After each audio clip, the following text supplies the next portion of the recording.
तो आप सभी का बहुत बहुत स्वागत है संडे यूथ क्लास में। सो आप सब देखते होंगे कि प्रभु जी आज प्रोजेक्टर कुछ दिख नहीं रहा है तो क्लास कैसे होगा। तो कल हमारे आचार्य यानी कि बहुत बड़े आचार्य भक्ति सिद्धांत स्वामी महाराज, उनका तिरोभाव तिथि है। हमारे इस्कॉन के प्रभुपाद महाराज जी के गुरु, प्रभुपाद महाराज जी के गुरु है कौन? भक्ति सिद्धांत सरस्वती ठाकुर। तो कल उनका तिरोभाव तिथि है। देखिए जनरल क्या होता है इस संसार के अंदर में, हम जैसे व्यक्ति का जन्म और मृत्यु होता है, समझ रहे हैं? हम जैसे सामान्य व्यक्ति का जन्म और मृत्यु होता है। हम सिंपल कहते हैं ना कि जिसने जन्म लिया उसका मृत्यु निश्चित है। लेकिन जो भगवान के मुख्य पार्षद या भगवान जो कार्य इस संसार के अंदर में आकर के नहीं करते हैं, कभी कभी वो कार्य जो है अपने किसी मुख्य पार्षद या भक्तों के द्वारा करवाते हैं, है कि नहीं? जो कार्य भगवान नहीं करते, जैसे चैतन्य महाप्रभु आए थे, कृष्ण ने सोचे कि चैतन्य महाप्रभु बन करके यहाँ आऊँगा, प्रचार करूँगा तो सब भक्त बन जाएंगे, लेकिन भगवान भी फेल हो गए, चैतन्य महाप्रभु वापस रिटर्न हो गई। तो इसीलिए क्या करते हैं भगवान, अपने शक्ति के द्वारा ऐसे पार्षदों को नीचे भेजते हैं जो भगवान का हर जगह पे आचार और प्रचार करते हैं, है कि नहीं? उसके अंदर में एक जो है वो है भक्ति सिद्धांत सरस्वती ठाकुर। तो इनका जो है जितने भी आचार्य होते हैं उन सबका आविर्भाव और तिरोभाव होता है। आविर्भाव तिरोभाव का अर्थ ये होता है कि इनका जन्म और मृत्यु नहीं होता, समझ रहे हैं? ये लोग का जन्म और मृत्यु नहीं होता है। ये नित्य रूप से भगवान के पास गोलोक वृंदावन धाम में ही वास करते हैं। वो नित्य रूप से भगवान के पास वास करते हैं। जब भगवान की आज्ञा होती है तब नीचे आते हैं या अनेकों ब्रह्मांड में जाते हैं, और जहाँ पर प्रचार की जरूरत होता है वहाँ पर प्रचार करते हैं और भक्ति को फैलाते हैं, और जैसे ही भगवान की इच्छा होती है वापस रिटर्न हो जाते हैं। तो भक्ति सिद्धांत महाराज, जिसको लायन गुरु भी कहा जाता है, मतलब इतने पावरफुल है भक्ति सिद्धांत महाराज जी कि उनके सामने निराकारवादी हो, शून्यवादी हो, ब्रह्मवादी हो, कोई भी वादी हो, कोई 1 मिनट से ज्यादा टिक नहीं पाते थे। कोई 1 मिनट से ज्यादा नहीं टिक पाते थे। कहते हैं कि जब भक्ति सिद्धांत सरस्वती ठाकुर अगर कोई जगह पर जाकर के अगर लेक्चर दे देना तो आमने सामने जितने भी लोग बैठे थे पॉइंट में मल मूत्र त्याग कर देते थे। ऐसा लेक्चर भक्ति सिद्धांत महाराज का। हाँ, और जहां पर वो जाते थे, क्योंकि पहले के समय में कैसे होता था कि बहुत सारे संप्रदाय के बहुत सारे आचार्य आते थे और एक जगह पर उपस्थित होकर के बहुत बड़ा समारोह किया जाता था। वहां पर उपस्थित होकर के सब अपना अपना मत देते थे, सब है ना, अलग अलग संप्रदाय। अभी भी होता है बहुत बात, एक दूसरे संप्रदाय के और किसी दूसरे संप्रदाय को, दोनों को आपस में बैठाया जाता है और तर्क वितर्क जो भी है करवाया जाता है। तो उस समय भी ऐसा होता था। लेकिन जहां पर भक्ति सिद्धांत सरस्वती ठाकुर देखते थे कि कृष्ण का नाम नहीं है, वहां पर वो कभी उपस्थित नहीं होते थे। जहां पर कोई भी प्रकार का तर्क वितर्क और अगर कृष्ण के बारे में कुछ न कहा जाए तो वहां पर वो उपस्थित नहीं रहते थे। एक छोटी सी स्टोरी आती है उनकी कि एक बार भक्ति सिद्धांत सरस्वती ठाकुर महाराज को बुलाया गया था, एक बहुत बड़ा समारोह किया गया था जिसके अंदर में बहुत बड़े बड़े साधु संत, बड़े बड़े विद्वान पंडित आए थे जो सब कुछ जानते हैं, चारों वेदों को जानते हैं। ऐसे महान पंडित आए थे और वहां पे राजा ने सबको कहा कि आप अपना अपना मत यहां पर प्रस्तुत करें। अब क्या हुआ कि 3 दिन बीत गए, लेकिन भक्ति सिद्धांत महाराज को खड़े नहीं किए। सब आकर के अपना अपना मत दे रहे, अपना अपना प्रवचन सुना रहे, लेकिन भक्ति सिद्धांत सरस्वती ठाकुर महाराज को मौका नहीं दिया गया। तो आप विचार कीजिए, 3 दिन के बाद जो है भक्ति सिद्धांत सरस्वती ठाकुर वहां से उठ करके चले गए डायरेक्ट मायापुर, और फिर वहां के जिसने इनवाइट किया था उसको पता चला कि भक्ति सिद्धांत महाराज जी का बारी नहीं आया और वहां पर कृष्ण की वार्ता नहीं हुई, इसलिए 3 दिन तक उसने वहां पर ना खाना खाया ना पानी पिया। जहां पर कृष्णा का नाम नहीं, जहां पर कृष्णा का कथा नहीं, वहां पर उन्होंने ना पानी पिया ना खाना खाया। 3 दिन तक भूखे प्यासे रहे और मायापुर में जाकर के उन्होंने ग्रहण किया। और फिर जब वहां के जो ऑर्गेनाइज किए थे उसको पता चला तो वापस से भक्ति सिद्धांत महाराज को बुलाए और वापस से उनका प्रवचन चालू करवाया। तो एकदम स्ट्रिक्ट थे भक्ति सिद्धांत महाराज, एकदम स्ट्रिक्ट। वो इतने स्ट्रिक्ट कि मतलब कि अगर उनके शिष्य, एक स्टोरी टाइप का आता है कि उनका बहुत सारे शिष्य थे, लेकिन कभी कभी देखते थे कोई कोई शिष्य अगर मोटा हो रहा है ना तो उनका खाना पीना बंद करवा देते थे, खाना पीना स्टॉप करवा देते और उनको अपने साथ रखते थे और खुद भी फ्रूट खाते थे और उन बेचारे को भी फ्रूट खिलवाते थे। इतना नियम, क्योंकि भक्ति सिद्धांत महाराज कहते थे कि अगर हमको भगवान के नाम का प्रचार करना है तो उस पर मोटा होना जरूरी नहीं है, क्योंकि जितने लोग मोटे होते हैं उतना आलस आता है।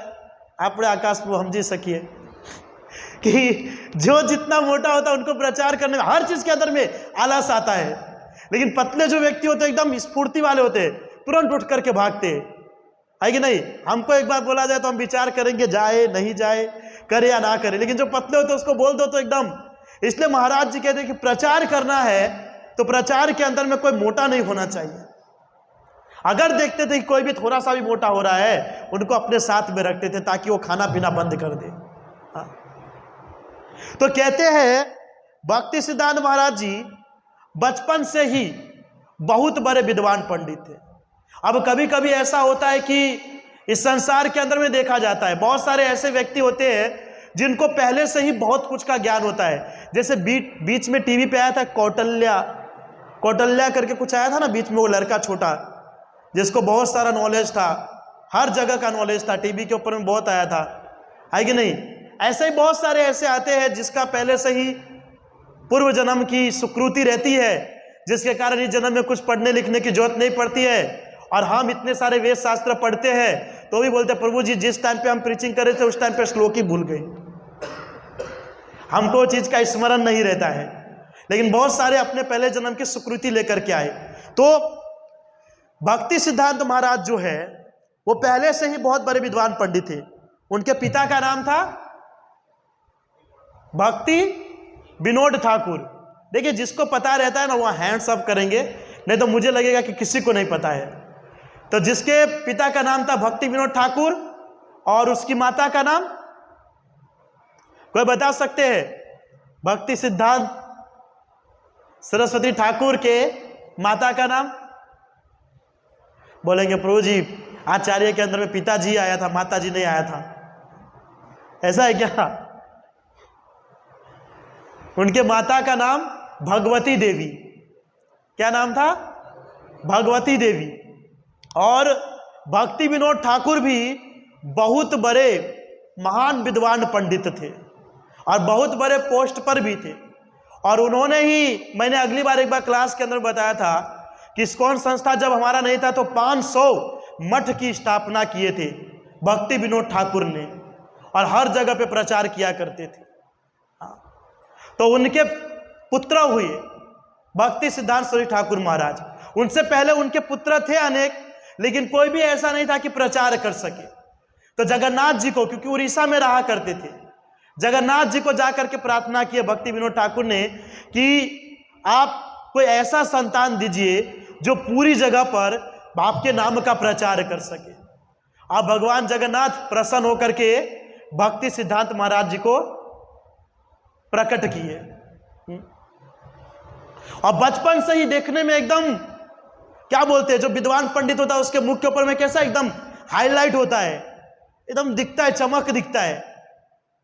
हमारे और आपकी बात किया जाए तो ऐसा लगता है कि साबुन से नहा करके आता है, ऐसे भी लगता है कि एकदम कोई चमके नहीं, कोई तेज ही नहीं, कुछ ऐसा दिखता ही नहीं है कि दिखता है, नहीं दिखता, कोई प्रकार का चमक नहीं, कोई प्रकार का तेज, और उत्साह भी नहीं दिखता रहता है जल्दी। ऐसे रहते हैं हम सब कि कुछ बोलने से पहले भी हमको सोचना पड़ता है कि प्रभु जी वो करेंगे कि नहीं करेंगे। देखने से ही लग रहा है कि उनके मुंह पे प्रभु जी हम नहीं कर पाएंगे, कृपा करके आप मुझे आदेश मत दीजिएगा। लेकिन इतना प्रकाश, इतना तेज उसके मुख के ऊपर में, हाँ, जब भक्ति विनोद ठाकुर ने उनको देखा तो समझ गए कि भगवान के कोई ना कोई बहुत बड़े प्रचारक ही आए। कहते हैं कि जब भक्ति सिद्धांत महाराज 6 साल के थे, 6 साल के थे, तो उड़ीसा में आपको पता है हर साल रथ यात्रा निकलती है ना, हर साल रथ यात्रा निकलती है। लेकिन उस समय जब भक्ति सिद्धांत महाराज थे और जब रथ यात्रा निकाली गई तो कहते हैं कि भक्ति विनोद ठाकुर के घर के पास आकर के वो रथ स्टॉप हो गया, वहां से आगे ही नहीं बढ़ रहा था। बहुत प्रयास किया गया, बहुत प्रयास, फिर भी आगे नहीं बढ़ा। 3 दिन तक वो रथ वहीं पर उपस्थित रहा, वहीं पर 3 दिन तक उपस्थित रहा।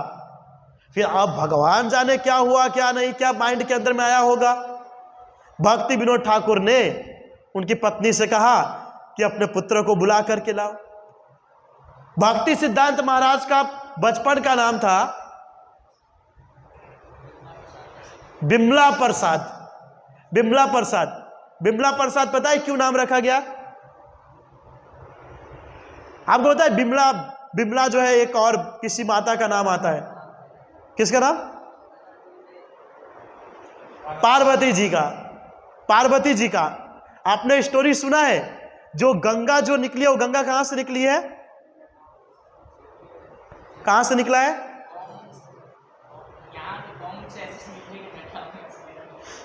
वैसे डायरेक्ट बताया जाता तो भगवान के चरणों में से।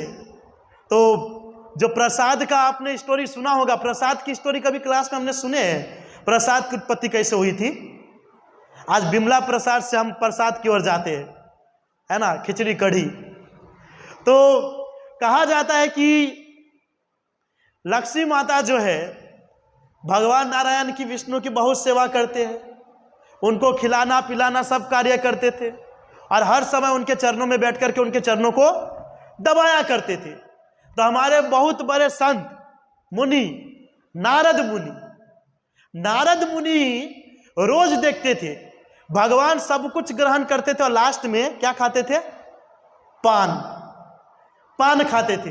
अब भगवान पान खा करके आधा पान जो है लक्ष्मी जी को देते थे। तो नारद मुनि रोज ये देखते थे। नारद मुनि की एक दिन इच्छा हो गई कि यार भगवान जो है रोज आधा उच्चिष्ट यानी कि प्रसाद वो लक्ष्मी जी को देते, अब उनको क्या जरूरत है? उनको क्या जरूरत है? वो तो उसके साथ में ही है ना, वो तो हर समय उनके साथ में है। जैसे कोई महाराज आते हैं तो हम उनका दर्शन करने के लिए कितने लालायित होते हैं, लेकिन जो उनके साथ में रहते हैं उनको कोई फर्क पड़ता है? नहीं। क्यों? क्योंकि वो हर समय उनके साथ में रहते हैं, खाना पीना उठना बैठना सब चीज साथ में, लेकिन हम कभी नहीं देखे रहते। तो नारद मुनि सोचे कि रोज लक्ष्मी जी उनके साथ में रहा करते हैं, भगवान को कभी तो सोचना चाहिए कि अपना उच्चिष्ट अपने भक्तों को भी दे प्रसाद के रूप में, ताकि उसका भी उद्धार हो। तो नारद मुनि ने यह कंप्लेंट लेकर के, आप डायरेक्ट तो नारायण के पास जा नहीं सकते हैं, भगवान के पास, है कि नहीं? तो डायरेक्ट किसके पास गए? लक्ष्मी जी के पास। और लक्ष्मी जी के पास जाकर के उन्होंने कहा कि मुझे, आप माला कर रहे हैं? हाँ, माला स्टॉप कर दीजिए। लक्ष्मी जी के पास जाकर के उन्होंने कहा कि आप जो है मुझे भगवान का प्रसाद दीजिए। तो लक्ष्मी जी ने कहा कि मैं डायरेक्ट तो नहीं दे सकती, इसके लिए पहले प्रभु जी से बात करनी पड़ेगी, अगर वो हाँ बोलेंगे तब जाकर के आपको मिल सकता है। तो नारद मुनि ने कहा कृपा करके शीघ्र बात कीजिए, हम भी भगवान का प्रसाद ग्रहण करना चाहते हैं। हम रोज देखते हैं कि आपको आधा उच्चिष्ट दे देते हैं और हम लोग खड़े रहते, तो ये नहीं कि खड़े रहते थोड़ा दया रहम करके हमको दे दे। अब हम लोग कहीं पर कोई खाता रहता है तो हम खड़े रहते, क्यों खड़े रहते कि बोलेगा हाँ प्रभु थोड़ा आप ले लीजिए, है ना। हमारे यूपी बिहार में बहुत बार होता है, कहीं पे भोज आर होता रहता है तो 3-4 लोग वहां पर खड़े रहते हैं कि थोड़ा सा बोलेगा ले बुआ तू खा ले और अगर नहीं देंगे तो बोलेगा अरे, आगे से बोल देते हैं कि अरे हम खड़े थे वहां पर कि थोड़ा आप दे दीजिए। तो नारद मुनि ने लक्ष्मी माता को कहा, तो लक्ष्मी जी गए भगवान के पास और जब भगवान उनको उच्चिष्ट दे रहे थे तो लक्ष्मी जी ने कहा कि नारद मुनि मेरे पास आए थे, वो आपका उच्चिष्ट प्राप्त करना चाहते हैं। तो भगवान ने कहा कि देखो इसका जो भागीदार है ओनली फॉर आप है और किसी को नहीं मिल सकता। और अगर आप किसी को दिलवाना भी चाहते हैं तो कम से कम उनको तपस्या तो करनी पड़ेगी। अगर कोई व्यक्ति मेरा तपस्या करता है तब जाकर के मैं जो है अपना उच्छिष्ट दूंगा। अब देखिए, भगवान भी कभी कभी ऐसा चाहते हैं कि भक्त मेरी तपस्या करे या भक्त मेरी स्तुति करे। भगवान की भी इच्छा होती है, तो अच्छा लगता है कि नहीं? कभी कभी बच्चे अपने मम्मी पापा के बारे में अच्छा बोलता है तो मम्मी को पापा को अच्छा लगता है कि नहीं? वो बोलता है हाँ मेरे मम्मी पापा अच्छा। आज तो नहीं बोले, कोई भी नहीं बोलता है, लेकिन बात है तो माता लक्ष्मी ने कहा नारद मुनि को कि देखो आपको प्रसाद तो मिल सकता है, परंतु उन्होंने कहा है कि आपको तपस्या करनी पड़ेगी। नारद मुनि कोई प्रॉब्लम नहीं, हम तपस्या करने के लिए रेडी है, हम तपस्या करने के लिए रेडी है। और नारद मुनि गए, प्रभु जी तपस्या के, कितना तपस्या किया होगा? कितना तपस्या? 12,000 वर्ष तक, 12,000 वर्ष तक नारद मुनि ने तपस्या किया और तब जाकर के उसको जो है भगवान का वो उच्छिष्ट प्रसाद मिला। और वो भी क्या मिला? बचा हुआ राइस का दाना, बचा हुआ राइस का दाना। अब भगवान के नाम के अंदर में इतना उत्साह है, भगवान के हम कैसे लेते हैं, आप कैसे लेते हो, हम दोनों को नहीं पता, कि हमको मजा नहीं आता है। आप पता है कैसे नाम ले रहे हो हम लोग भगवान का, तो वो नाम को छोड़ दीजिए। लेकिन भगवान के नाम के अंदर में इतना पावर है। चैतन्य महाप्रभु अपने कान से अगर एक भी बार हरे कृष्ण महामंत्र श्रवण करते थे तो तब पागल हो जाते थे, एकदम जोर जोर से उछलने लगते थे, भूमि पर गिर जाते थे, आंखों से आंसू निकलने लगता था। राधा गोविंद महाराज जी बता रहे थे एक बार क्लास के अंदर में कि हम तो शिक्षार्थक में बोल देते ना, नैनम गलगल सुधार या वदनम गदगस रुद्या गिरा पुल के नीचतम अपु कदा तव नाम ग्रहणे भविष्यति, बोल तो देते, लेकिन आज तक भगवान का नाम लेते लेते हमारा कंठ भर गया हो, या भगवान का नाम लेते लेते आंखों से अश्रु निकला हो, या वदनम गदगद, या हमारा शरीर का रोमांच, कोई इफेक्ट आया है? बिल्कुल भी नहीं, कोई इफेक्ट नहीं हमारा। ऐसा हम पवित्र भगवान का नाम जप करते हैं। सबकी बात है, हम सबकी बात। आज तक ये सब चीज हमारे अंदर नहीं आया, आज तक नहीं। तो अब चैतन्य महाप्रभु को देखिए, एक बार सिर्फ कीर्तन सुन ले तो हाँ इतने भाव विभोर हो जाते। आप देखिए वो लीला, जब उड़ीसा के अंदर में नदी को यमुना समझ करके कूद गए थे पानी के अंदर में, और जब वो मछुआरा ने पकड़ा था चैतन्य महाप्रभु को, तो उनका कान अलग, नाक अलग, धड़ अलग, सर अलग, पैर अलग, हाथ अलग, सब अलग। और जैसे ही एक बार रामानंद राय ने हरे कृष्ण महामंत्र बोला, सब अटैच, सब अटैच। कितना पवित्र हरिनाम, कितना पवित्र हरिनाम। वो चैतन्य महाप्रभु बता करके गए, चैतन्य महाप्रभु स्वयं भगवान, फिर भी वो बता करके गए। तो भगवान के नाम के अंदर में इतना पावर है। और अगर डायरेक्ट हमको भगवान का उच्छिष्ट मिल जाए तो आप सोचिए कितना पावर होगा भगवान के उच्छिष्ट के अंदर में। हाँ, और नारद मुनि को उच्छिष्ट मिला। नारद मुनि के अंदर में तो अष्ट विकार का भाव आ गया, एकदम नृत्य करने लगे जोर जोर में। कोई देख ही नहीं रहे क्या है क्या नहीं है, कुछ नहीं, एकदम क्या बोलते हैं, मग्न हो गए। कौन देख रहा है, कोई क्या कह रहा है, कोई क्या, कुछ नहीं, एकदम। और नाचते नाचते नाचते नाचते नाचते नाचते कैलाश पर्वत पहुंच गए। नाचते नाचते नारद मुनि कैलाश पर्वत पहुंच गए। अब शिव जी देख रहे हैं, बोल रहे हैं कि ना बैंड बज रहा है, ना बाजा बज रहा है, ना सहनाई बज रहा है, ना मृदंगा करताल बजा, नाच क्यों रहे? अब नारद मुनि से जाकर के पूछ रहे हैं। अब नारद मुनि इतने मग्न है भगवान के प्रसाद को पा करके कि वो कुछ बोल नहीं रहे हैं। अब जैसे तैसे शिव जी उसको झपटे जोर से, अरे बताइए तो सही क्यों नाच रहे हैं? तो नारद मुनि ने कहा कि अरे मुझे भगवान का प्रसाद मिला है। तो शिव जी बोले, अरे आपको भगवान का प्रसाद मिला है, मुझे भी दीजिए, मुझे भी दीजिए, मुझे भी दीजिए, मुझे भी चाहिए भगवान का प्रसाद।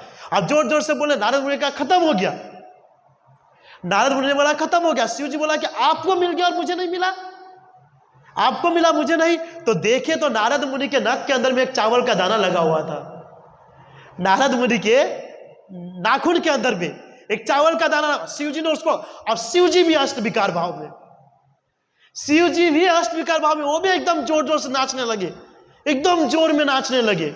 अब आपको बताओ चैतन्य भागवत में तो ऐसा बताया गया है कि दोनों नाचने जब लगे तो कहते हैं कि शरीर के ऊपर से वस्त्र भी हट गया, लेकिन उनको कुछ पता नहीं, कोई प्रकार का भान नहीं, और कंटिन्यू नृत्य करते जा रहे। और उधर से कहते गणपति महाराज आए, और गणपति महाराज ने देखे कि पिताजी एकदम बढ़िया नृत्य कर रहे, नारद मुनि तो बोलते हो आके मृदंग बजाना चालू कर दिए, वो मृदंग बजाना चालू किए। और जब पार्वती माता, इतना शोरगुल हो रहा है तो अब देखना तो पड़ेगा, और जब पार्वती माता जी, जिसका क्या नाम था, बिमला, पार्वती माता जब बाहर आए तो देखे तो सब नृत्य कर रहे। तो भगवान शिव से पूछे कि प्रभु आप क्यों नृत्य कर रहे? उन्होंने कहा कि भगवान का मुझे प्रसाद प्राप्त हुआ है। तो पार्वती माता ने कहा कि मुझे भी चाहिए। बोला कि नहीं, मेरे पास नहीं, अब खत्म हो गया है, तुमको नहीं मिल सकता। बोला कि आप दोनों ने पाए, कम से कम मेरे ऊपर तो कृपा कीजिए भगवान का। बोला कि हमारे पास है ही नहीं, तुमको क्या दूं? तो पार्वती माता ने तब जाकर के विचार किया कि ये दोनों जो है भगवान का प्रसाद जो है प्राप्त कर लिए हैं, लेकिन मुझे प्राप्त नहीं हुआ, लेकिन ये जो भगवान का प्रसाद है ना, ये मैं ना प्राप्त करके पूरी दुनिया को प्राप्त कर पाऊंगी, ये मैं ना प्राप्त करके पूरी दुनिया को प्राप्त कराऊंगी। और पार्वती माता नीचे आकर के भगवान का तपस्या किया, नीचे आकर के पार्वती माता ने भगवान का तपस्या किया, और तपस्या से प्रसन्न होकर के भगवान ने उनको आशीर्वाद दिया, और तब जाकर के उस भगवान का प्रसाद आज हम सब ग्रहण कर पाते हैं। हम सब ग्रहण करते हैं, किसकी कृपा से? पार्वती माता की कृपा से हम सबको प्रसाद मिलता है। हम सोचते नहीं ना प्रभु तुलसी डाल दिया हो गया, नहीं, वो उनकी कृपा थी तब। इसीलिए आप पूरी के अंदर में देखोगे तो पहले वहां पर पार्वती माता को भोग लगता है, उसके बाद सबको प्रसाद मिलता है। हाँ, और वही प्रसाद को ग्रहण किए थे किन्होंने? भक्ति सिद्धांत महाराज ने, भक्ति सिद्धांत सरस्वती ठाकुर महाराज ने उसी प्रसाद को ग्रहण किए थे, इसलिए उनका नाम पड़ गया बिमला प्रसाद, बिमला प्रसाद। तो बचपन का उनका नाम था बिमला प्रसाद। तो रथ जो है अपनी जगह से हिल नहीं रहा था, रथ अपनी जगह से हिल नहीं रहा था, तो बुलाया गया उनके बच्चे को। तो बिमला प्रसाद जी आए, और जैसे ही उनको जगन्नाथ जी के गोदी में रखे, जगन्नाथ जी के गले से हार उनके अंदर में चले गए, उनके गले में जगन्नाथ जी के गले का हार बिमला प्रसाद यानी कि भक्ति सिद्धांत महाराज के गले में चला गया ऑटोमेटिक। और देख करके सब प्रसन्न हो गए, सब बोलने लगे अरे बहुत बड़ा विद्वान पंडित बनेगा, बहुत बड़ा विद्वान पंडित बनेगा, भगवान का बहुत बड़ा भक्त बनेगा। कितनी बड़ी कृपा, कितनी बड़ी कृपा। विचार कीजिए कि हम भक्त जो है भगवान का ना हर समय स्मरण करते हैं, ना हर जगह पर हम उनको देखते हैं, ना हर समय हम उनका स्मरण करते हैं, ना हर जगह पर उनको देखते हैं, लेकिन भगवान कभी भी कहीं भी आते हैं, कहीं से भी गुजरते हैं ना, अपने भक्तों के दर्शन किए बिना वहां से निकलते नहीं। भगवान अपने भक्तों का दर्शन किए बिना वहां से निकलते नहीं। आप बोलिए 3 दिन तक खड़े रह गए, 3 दिन तक खड़े रह गए भक्ति सिद्धांत महाराज का दर्शन करने के लिए, कि जब तक मेरा भक्त मेरे गोद में नहीं आएगा तब तक मैं यहां से हिलूंगा नहीं। हाँ, जैसे साक्षात जगन्नाथ उनके ऊपर में कृपा किए, कितने बड़े विद्वान पंडित होंगे। इसलिए भगवत गीता के श्लोक के अंदर में कहा जाता है यो माम पश्यति सर्वत्र सर्वच मय पश्यति तस्याहम न पश्यामि सच में न पश्यन्ति। भगवान कह रहे कि जो भक्त मुझे हर जगह पे देखता है मैं उसको हर जगह पे देखता हूं, जो हर समय पे मेरा स्मरण करता है हर समय मैं उसका स्मरण करता हूं। भगवान स्वयं कह रहे हैं जहां जहां हम भगवान को देखते हैं वहां वहां भगवान आपको देखता है। यो माम पश्यति सर्वत्र सर्वच मयि पश्यति, हर जगह मैं देखता हूं। अब भगवान जगन्नाथ ने उनके ऊपर में कृपा किया और कृपा का पात्र बन गए। और आपको पता होगा कि 5 साल या 6 साल की उम्र से बच्चे को कहां भेज दिया जाता है? स्कूल में पढ़ाई करने के लिए। तो जब भक्ति सिद्धांत महाराज को स्कूल में भेजा गया, तो भक्ति सिद्धांत महाराज स्कूल में जाकर के पढ़ते लिखते नहीं थे। बोलेंगे चलो बढ़िया है प्रभु जी, हम भी स्कूल में जब गए थे तो पढ़ाई लिखाई नहीं करते थे, वो पढ़ते लिखते नहीं थे। तो वहां पर अपने पिताजी भक्ति विनोद ठाकुर और नरोत्तम दास ठाकुर, ये दोनों का भजन पढ़ा करते थे। पीछे के बेंच में बैठ करके दोनों का भजन पढ़ा करते थे। टीचर क्या पढ़ा रही है, क्या समझा रही है, उससे कोई मतलब नहीं, वो अपने भजन में लीन है। और एक दिन टीचर ने उसको पकड़ लिया, कितना दिन आप बचेंगे, कितना दिन बचेंगे। टीचर ने पकड़ लिया। टीचर ने कहा कि तुम क्या कर रहे हो, तो कहा कि टीचर को कि मैं भजन पढ़ रहा हूं। तो बोला भजन तुम अपने घर पे पढ़ो, यहां पर जो मैं पढ़ा रही हूं वो तुम पढ़ो। तुमको पता चल रहा है अभी क्या चल रहा है, मैं क्या पढ़ा रही हूं। तो भक्ति सिद्धांत सरस्वती ठाकुर इतने पावरफुल थे, अब भी जो टीचर पढ़ा रही थी वो भी बोल दिए, अब पहले जो पढ़ाई थी वो भी बोले, और आगे जो पढ़ाने वाले वो भी बोल दिए, आगे जो पढ़ाने वाला वो भी बोल दिए। टीचर ने भक्ति विनोद ठाकुर को जाकर के बुलाया, बोला आप अपने बच्चे को घर पर लेकर के जाइए, इसको कुछ पढ़ाने की जरूरत नहीं है, अरे ये तो हम सबको पढ़ा देगा। जैसे जगन्नाथ मिश्र चैतन्य महाप्रभु को भेजे थे पढ़ने के लिए, कहां भेजे थे, गंगादास पंडित के वहां पढ़ाई लिखाई करने के लिए। हाँ, अब वो ए फॉर एप्पल तो ए फॉर अर्जुन बता रहे हैं, अब बी फॉर बॉल तो बी फॉर बलराम बता रहे हैं, तो उनको भी रिटर्न करवा दिए थे। तो और प्रभु जी 7 साल की उम्र में भक्ति सिद्धांत महाराज ने 700 श्लोक भगवत गीता का अनुवाद और तात्पर्य के साथ लर्न कर लिए थे। 7 साल की उम्र में भगवत गीता के 700 श्लोक अनुवाद और तात्पर्य के साथ उन्होंने लर्न कर लिया था। आपने कितना श्लोक लर्न कर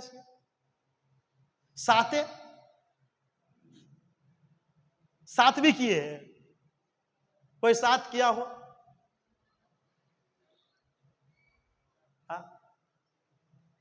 बोले हम बुक ही नहीं खोलते हैं, हम बुक ही नहीं खोलते तो लर्न कहां से करेंगे, बुक खोलेंगे तो लर्न करेंगे ना, बुक ही नहीं खोलते हैं। बुक खोलते तो प्रभु जी नींद आ जाता है, और हंसी मजाक करेंगे, रील्स देखेंगे, तब नींद आता है वो भी भाग जाता है, नींद आया वो भी भाग जाता है। लेकिन जब बुक पढ़ने की बात आती है तो हमको पता नहीं चलता है। इसलिए मैंने कई बार अपने क्लास के अंदर बताया कि शास्त्र को पढ़ना बहुत ज्यादा जरूरी है, ज्ञान लेना बहुत ज्यादा जरूरी है प्रभु जी, बहुत ज्यादा हमारे लिए जरूरी है। जो लोग तिलक लगा रहे हैं, कंठी माला पहन रहे हैं, माला कर रहे हैं, उनको कंपलसरी नॉलेज होना चाहिए। कब कौन आ जाए पूछने के लिए भरोसा नहीं है, कोई पूछ लेगा तो हमारा अपना बढ़िया मुंह नहीं बता देंगे, नहीं आता है, ऐसा नहीं कर सकते हम, तुरंत जवाब होना चाहिए। हमारे आचार्य को तो देखो, एक एक आचार्य, और आचार्य के शिष्य को देखिए। हाँ, तो शास्त्र को पढ़ना, श्लोक कंठस्थ करना हमारे लिए बहुत ज्यादा जरूरी है, क्योंकि आज सिर्फ बोलने से कुछ होता नहीं है। आप बोल दोगे ना ऐसा ही कि मतलब हाँ कि भगवान के चरण कमलों में से गंगा निकला था, तो कोई मानेगा नहीं। लेकिन अगर आप श्लोक के साथ बोलो तो तुरंत मान लेंगे, तुरंत मान लेंगे कि हाँ ये शास्त्र में दिया गया है। हाँ, भक्ति सिद्धांत महाराज 7 साल की उम्र में 700 श्लोक को लर्न कर लिए थे अनुवाद और तात्पर्य के साथ। उसके बाद तो उन्होंने कितना सारा स्टडी की, वो हाई लेवल है, एकदम हाई लेवल है। यहां तक कि ज्योतिष विद्या भी उन्होंने सीखी, और कितने सारे विद्वान पंडित को भी हराया। और जब उनके पिताजी ने देखा कि पुत्र बहुत आगे बढ़ते जा रहा है, बहुत बड़े विद्वान पंडित बनने जा रहा है, तो इसको एक गुरु की आवश्यकता है, इसको एक गुरु की आवश्यकता है।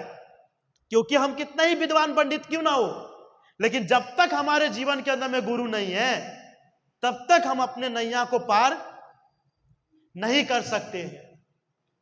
गुरु का होना बहुत ही और बहुत ही ज्यादा जरूरी है, बहुत ज्यादा जरूरी है। भक्ति सिद्धांत महाराज जी के बारे में भक्ति विनोद ठाकुर ने सोचा कि इनको एक गुरु की आवश्यकता है, अब गुरु इसको करना चाहिए, तभी जाकर के आगे और बढ़ पाएगा। तो गुरु के रूप में उन्होंने किसको कहा स्वीकार करने के लिए? गौर किशोर दास बाबा जी महाराज। अब देख लीजिए, शिष्य को देखिए, शिष्य एकदम हाई लेवल का स्टडी किया और गुरु जी शून्य।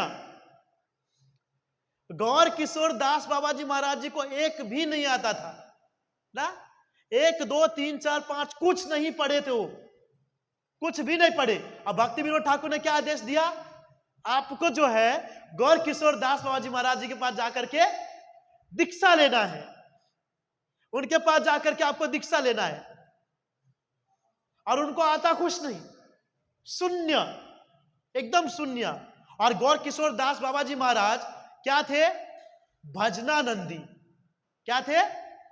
हमारे इस्कॉन के अंदर में 2 प्रकार के भक्त होते हैं ना, क्या क्या होते हैं? भजनानंदी और गोष्ठानंदी। 2 प्रकार के, भजनानंदी और गोष्ठानंदी। भजनानंदी ऐसे भक्त होते हैं जिनका मन जो है हर समय भगवान के नाम में होता है। वो ऐसे भक्त जिसको जंगल में छोड़ दोगे ना, वहां भी हरे कृष्णा करता रहेगा, वो भजनानंदी। तो ऐसे भक्तों को वृंदावन में छोड़ दिया जाता है, वृंदावन में जाकर के भजन भक्ति साधना करता है। और गोष्ठानंदी यानी कौन? जो भजन भी करता है और भगवान के नाम का प्रचार भी करता है, वो गोष्ठानंदी। तो हम सब क्यों वहां नहीं टिक पाते हैं? क्योंकि हम सब गोष्ठानंदी है। आप देखो चैतन्य महाप्रभु के पास भी बहुत सारे पार्षद थे, लेकिन उनको पता था किसको वृंदावन में रखना है और किसको प्रचार के कार्य में रखना है। आप देखिए नित्यानंद प्रभु को कभी भी नहीं कहा कि आप वृंदावन में जाकर के भजन करो, बल्कि क्या कहा कि आप प्रचार करो। और षड गोस्वामी को सबको वृंदावन में सेटल कर दिए, सबको वृंदावन में भेज दिए। क्यों? क्योंकि उसको पता है वो कौन है? भजनानंदी है। इनको प्रचार से नहीं, बस भगवान से मतलब है और कोई चीज से नहीं। तो 2 प्रकार के भक्त होते। अब भक्ति सिद्धांत महाराज जो थे वो गोष्ठानंदी थे, भजन भी करते थे, प्रचार भी। और गौर किशोर दास बाबा जी महाराज वो जो थे भजनानंदी, केवल कृष्ण का स्मरण, कृष्ण का भक्ति और कुछ भी नहीं। प्रभु जी इतने हाई लेवल के साधु थे गौर किशोर दास बाबा जी महाराज, इतने हाई लेवल, जो मैं बीच में शायद क्लास लेने वाला था उनके बारे में, लेकिन आप सबने अच्छा आंसर दिया इसलिए क्लास नहीं हुआ। तो इतने हाई लेवल के साधु थे गौर किशोरीदास बाबा जी महाराज कि आप विचार कीजिए, वो चैंटिंग करना है, चैंटिंग, भगवान के नाम का चैंटिंग, पता है पब्लिक टॉयलेट में जाकर के किया करते थे। पब्लिक टॉयलेट में जाकर के वो भगवान के नाम का चैंटिंग करते थे। आप में से भी कोई वैराग्य मत बन जाएगा कि सुबह में बाथरूम में जाकर के माला करूंगा। वो पब्लिक टॉयलेट में जाकर के भगवान के नाम का चैंटिंग करते। क्यों? ताकि मुझे कोई डिस्टर्ब ना करे। और कभी कभी एकदम पैंट शर्ट और चश्मा पहन के घुमा करते थे। क्यों? क्योंकि लोग उसको ना समझे कि ये साधु है। लोगों को क्या लगना चाहिए? ढोंगी है। क्या लगना चाहिए? वो ढोंगी है। और कपड़े हमारी तरह नहीं, प्रभु जी नया धोती लाना है, कुर्ता लाना है, क्या बोलते उत्तरी लाना है, ये सब नहीं। गौर किशोर दास बाबा जी महाराज गंगा नदी के किनारे रहा करते थे, जहां पर उसको जलाते, क्या बोलते उसको, डेड बॉडी, लाश, हाँ, उसको जलाते, वहां पर रहा करते थे। तो बताए उसको कफन पहनाया जाता ना ऊपर में, तो जब जला करके चले जाते थे, और बताए मटकी के अंदर में वो भी लाते थे वो लोग, क्या बोलते उसको, अंतिम क्रिया का राख जो होता है, अस्थियां जलाने के रखने के लिए, वो भी, वो दोनों। तो वो क्या करते थे, उस लाश के ऊपर से वो उतरी ले लेते थे, वो जो कफन था ना वो ले लेते थे और उसका लंगोट बना करके पहना करते थे। और जिसके अंदर में अस्थियां रहती थी, अस्थियां, उस मटके को अस्थि खाली करके उस मटके के अंदर में कहीं कभी लोग वहां पर पूजा पाठ करते तो राइस सार रखते, राइस कुमकुम वो सब रखते। वो राइस को लेते थे, पानी के अंदर में धोते थे और उसको नमक और मिर्ची के साथ खाया करते थे। गौर किशोरीदास बाबा जी महाराज, हमको तो कितना लाइटली लगता है ये सब चीज सुन करके। हम जब ये चीज को सुनते तो हमको क्या लगता है कि स्टोरी है, लगता है ना स्टोरी है, ऐसा हो ही सो नहीं सकता है। लेकिन हम लोग डरते हैं कि शमशान में जाएंगे तो भूत मचोर लेगा, जो साधु संत होते हैं ना, उनको किसी चीज का भय नहीं रहता है, उनको कोई चीज की आवश्यकता नहीं रहती। 1 महीना श्रीपाद माधवेंद्र पुरी गोवर्धन के तलहट्टी में खाली छाछ पी करके एक टाइम जीवन यापन किए थे। इतने बड़े साधु थे गौर किशोर दास बाबा जी महाराज, और इतने विद्वान पंडित, आता कुछ नहीं था, पर भगवान के भक्ति में हाई लेवल कोई ऐसा व्यक्ति नहीं था जो गौर किशोर दास बाबा जी महाराज जी को जानते नहीं थे। इतने बड़े पंडित थे, लेकिन उसको हमारे संस्था के अंदर में क्या कहा जाता है? वैराग्य की मूर्ति। वैराग्य की मूर्ति कहा जाता है गौर किशोर दास बाबा जी महाराज जी को। भौतिक संसार की कोई वस्तु की कोई लालसा नहीं, कोई लालसा नहीं, जो जहां से मिल जाए बस उसके अंदर में सेटिस्फाई। हमारी तरह नहीं, नहीं, नहीं आज तो गोभी नु साग बनो से आज साग बने नहीं गमे मारा माटे तो पनीर लाओ, नहीं ये शर्ट पहन करके नहीं जाऊंगा, कोई लोग देखेगा तो कैसा सोचेगा, स्पेशल शर्ट लेकर के आओ, ये फटा हुआ जूता ये नहीं पहनूंगा, नया जूता लेकर के आओ, अभी तो मैं टकला हो गया बाहर नहीं निकलूंगा, जब बाल आएगा तब जाऊंगा। हमारी तरह नहीं, जो भगवान के शुद्ध भक्त होते हैं ना, उनको जो चीज मिल जाता है उसके लिए वो इनफ होता है, क्योंकि उसको पता है कि जो कुछ मिल रहा है वो किसकी कृपा से मिल रहा है? कृष्ण की कृपा से मिल रहा है, कृष्ण की कृपा। और वो जो मिल रहा है, जो पहन रहा है, जो कर रहा है, उसकी कृपा है। अगर उसकी कृपा को अगर हम एक्सेप्ट नहीं करें तो इनडायरेक्टली हम कृष्ण का क्या करते हैं? तिरस्कार। इनडायरेक्टली हम कृष्ण का तिरस्कार करते हैं कि हमको ये नहीं चाहिए, वो नहीं चाहिए, हम स्पेशल गेस्ट हैं, हमको क्लास के अंदर में सबसे आगे बैठना है, हमारा नाम लिया जाएगा, हमारा वाह वाह किया जाएगा, हम सीनियर सिटीजन्स हैं, हमको चेयर पे बैठाया जाए, बाकी सब नीचे बैठा जाए। नहीं, शुद्ध भक्त जो होता है उसको जो कुछ भी मिल जाए ना, वो कृष्ण की कृपा समझ करके उसको एक्सेप्ट कर लेते हैं, एक्सेप्ट कर लेते हैं। आया तो भी ठीक है, नहीं आया तो भी ठीक है। संसार के अंदर बहुत सारे विद्वान पंडित भी है, किसी किसी को कुछ भी नहीं आता है, अरे भले कुछ भी नहीं आता है या कोई विद्वान पंडित है, उद्देश्य तो एकमात्र यही है ना, क्या? कृष्ण की प्राप्ति करना। उद्देश्य तो एकमात्र कृष्ण की प्राप्ति करना है, चाहे कोई कैसा भी हो, उससे कोई मतलब नहीं। बहुत बार भक्त क्या होता है? कंपेयर करता है। भक्त कंपेयर करते एक दूसरे के साथ कि अरे अमन प्रभु को इतना सारा श्लोक आता है और कुलदीप प्रभु को इतना श्लोक नहीं आता है, तो उनको इतना ज्यादा क्यों आता है, उनको इतना कम क्यों आता है? या क्या पता उन दोनों के बीच में से मैं अगर ज्यादा श्लोक लर्न कर लूंगा तो मैं हाई लेवल पहुंच जाऊंगा। या सोचते रहेंगे कि अरे यार उसको इतना ज्यादा आता है, मुझे इतना क्यों नहीं आता है। हाँ, और उसको राजा प्रभु बहुत प्रेम करते हैं, हमको तो बातचीत भी नहीं करते हैं, उनको सब चीज स्पेशल ज्ञान देते हैं, हमको कभी पूछते ही नहीं है कि नहीं? मंदिर में जाते तो सब उसको देख के हरे कृष्णा बोलते हैं और हम मुंह लटका के उनके पीछे पीछे घूमते रहते हैं। हमको एक को जन नहीं बोलता हरे कृष्णा प्रभु जी दंडवत प्रणाम। कंपेयर करते हैं, कंपेयर कि उसको मिल रहा है हमको नहीं मिल रहा है, उसको हो रहा है हमको नहीं हो रहा है। ये कंपेयर कभी नहीं करना चाहिए, कंपेयर कभी नहीं करना चाहिए। बहुत बार भक्तों को देखिए, थोड़ा बहुत आ जाएगा ना, तो ऐसे भक्तों को चुनेगा जिसको कुछ नहीं आता होगा और उनको अपना 3-4 श्लोक झाड़ देगा बहुत बढ़िया से। सीखिए प्रभु जी, आपको भगवत गीता नहीं आता है, आपको भागवतम नहीं आता है, इतने समय से आप मंदिर में रहते हो, सीखे क्या? तो भाई साहब तुम सीख गए ना, तुम सीख गए, तुम रखिए अपने पास। आप सीख गए, आप अपने पास रखिए, बताने की जरूरत है।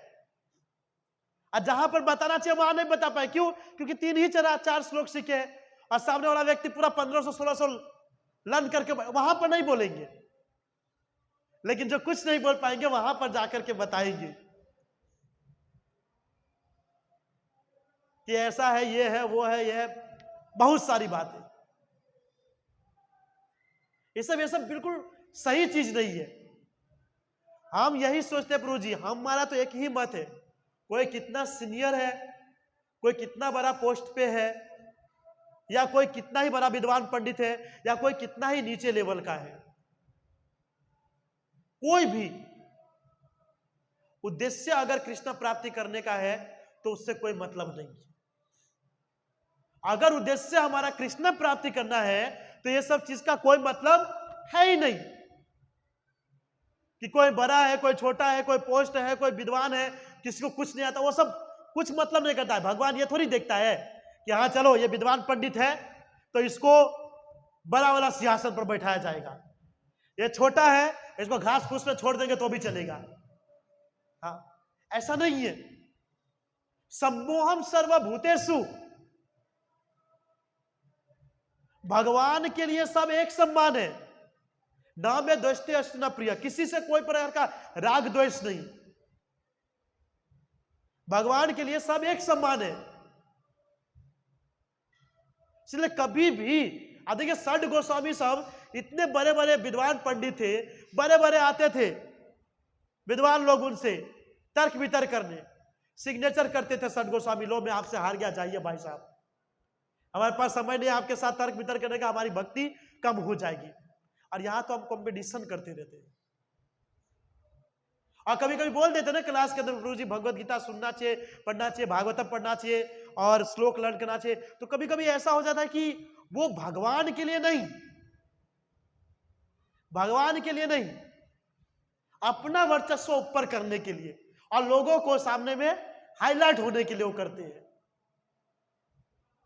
कभी अभी हम सुनते हैं हमारे यूथ कोई कोई बोलते रहते हैं, हाँ प्रभु जी ने बहुत सारा श्लोक लर्न किया है, बहुत सारा शास्त्र पढ़ा है, मुझे बता रहे थे।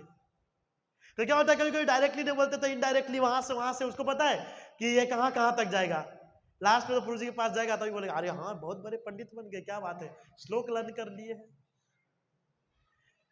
इन सब का कोई मतलब नहीं है। भगवान जो है वो हमारे मन को, हमारे हृदय को देखते हैं। आपका हृदय, आपका मन कितना पवित्र है ना, भगवान वो चीज को देखता है। अगर आपका मन पवित्र है तो आप शास्त्र पढ़ते हो कि नहीं पढ़ते हो, आपको ज्ञान है कि नहीं है, वो सब चीज से कोई मतलब नहीं है। लेकिन आप कितने ही बड़े विद्वान पंडित बन गए हो, कितने ही बड़े स्तर पे पहुंच गए हो, लेकिन अगर आपका मन अपवित्र है तो भगवान कभी जिंदगी में आपको एक्सेप्ट नहीं कर सकता, नहीं कर सकता। क्योंकि भगवान के बारे में जानना, भगवान के बारे में समझना, इसका एकमात्र यह उद्देश्य होना चाहिए, इसके जरिए हम भगवान के नाम का प्रचार करेंगे।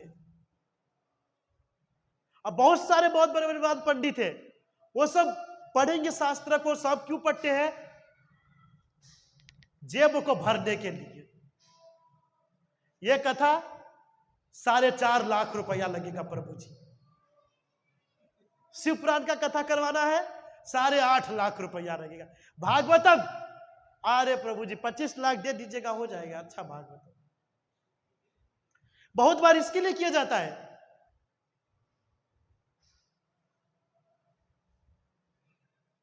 इस सब से कोई व्यक्ति भगवान की प्राप्ति कर लेगा, भगवान को प्राप्त कर लेगा? इम्पॉसिबल है, इम्पॉसिबल है।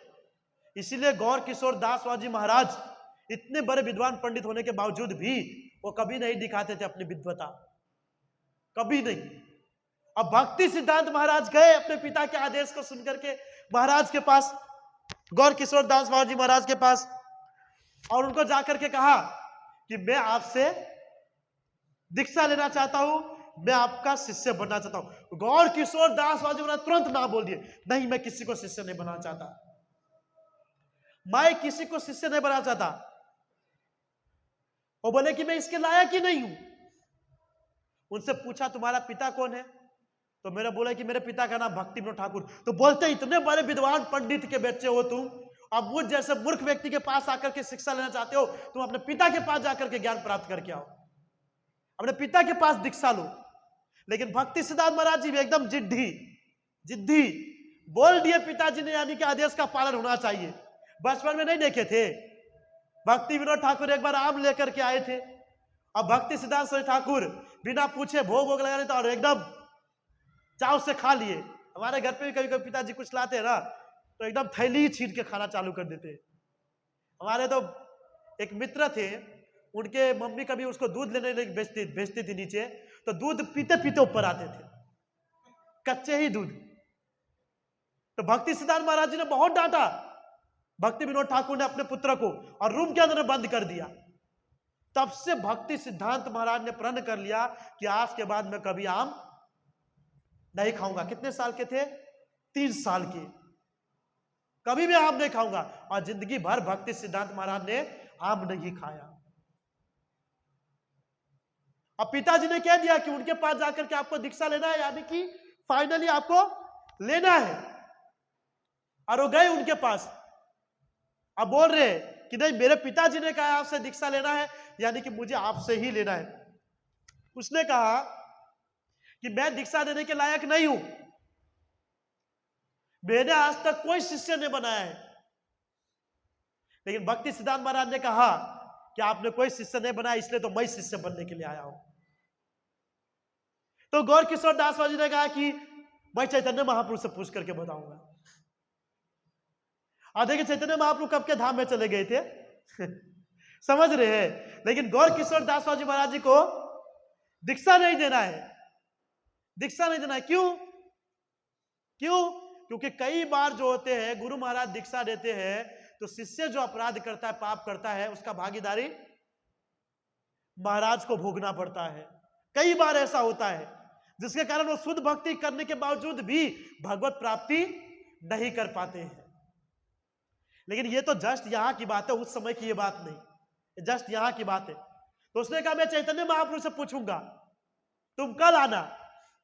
तो भक्ति सिद्धांत महाराज ने कहा ठीक है। और भक्ति सिद्धांत महाराज जी चले गए। दूसरे दिन सुबह हुआ, फिर आया गौर किशोर दास बाबा जी महाराज के पास। उनको कहा कि मुझे आज तो दीक्षा दीजिए।